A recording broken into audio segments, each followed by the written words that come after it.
ரோமோ Tamil viewers எல்லாருக்கும் வணக்கம்.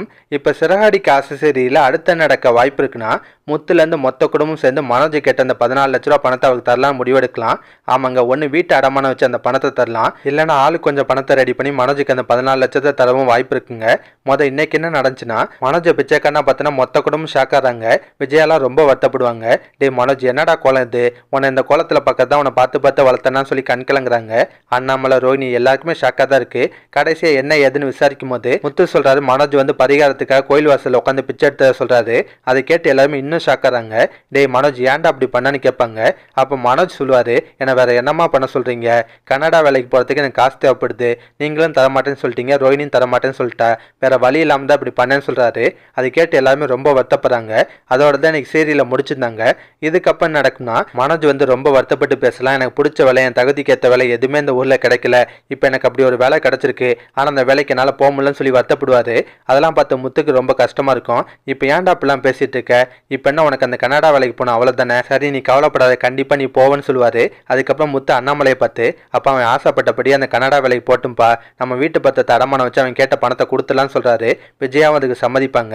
இப்படி நடக்க வாய்ப்பு இருக்குங்க. இல்லைன்னா விஜயாவே மனோஜோட நிலைமையை பார்த்து அந்த முடிவெடுக்கலாம். இப்போனா மனோஜ், உனக்கு அந்த கனடா வேலைக்கு போன அவ்வளோதானே, சரி நான் பத்திரத்தை அடமானம் வச்சு நீ கேட்ட காசை கொடுத்துறேன்னு சொல்லுவாங்க.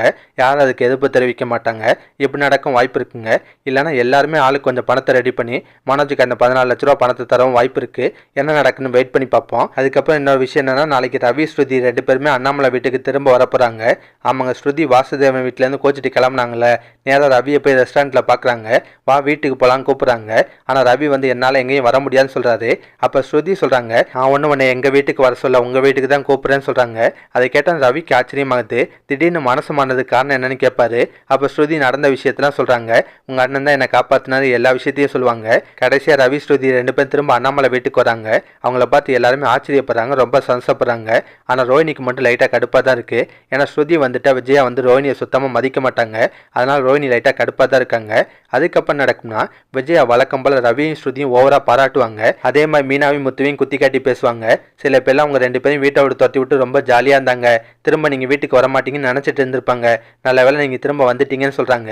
அப்போ ரவி சொல்கிறாரு, அம்மா நாங்கள் திரும்ப வீட்டுக்கு வந்ததுக்கு முக்கிய காரணமே முத்துதாம்மா சொல்கிறாரு. நடந்த விஷயம் எல்லாத்தையுமே ரவி சொல்லுவார். அதை கேட்டால் விஜயாக்கே லைட்டாக ஷாக்காக தான் இருக்குது. கடைசியாக அண்ணாமலை வழக்கம் போல விஜயாவை குறை சொல்லி திட்டுவார். கண்டிப்பாக இந்த மாதிரி சீன்ஸ்லாம் வரலாங்க. இதெல்லாம் பற்றி உங்கள் கருத்தை என்ன மறக்காம கமெண்ட்டில் சொல்லுங்கள். இந்த வீடியோ பிடிச்சுன்னா ஒரு லைக்கை தட்டுங்க. நம்ம சேனல் ப்ரோமோ தமிழ் ரிவ்யூ இதுவரை சப்ஸ்கிரைப் பண்ணலாம், ப்ளீஸ் கை சப்ஸ்கிரைப் பண்ணிக்கோங்க. நான் உடனே சீரியல் அப்டேட் கொடுத்துட்டே இருக்கேன். Bye guys.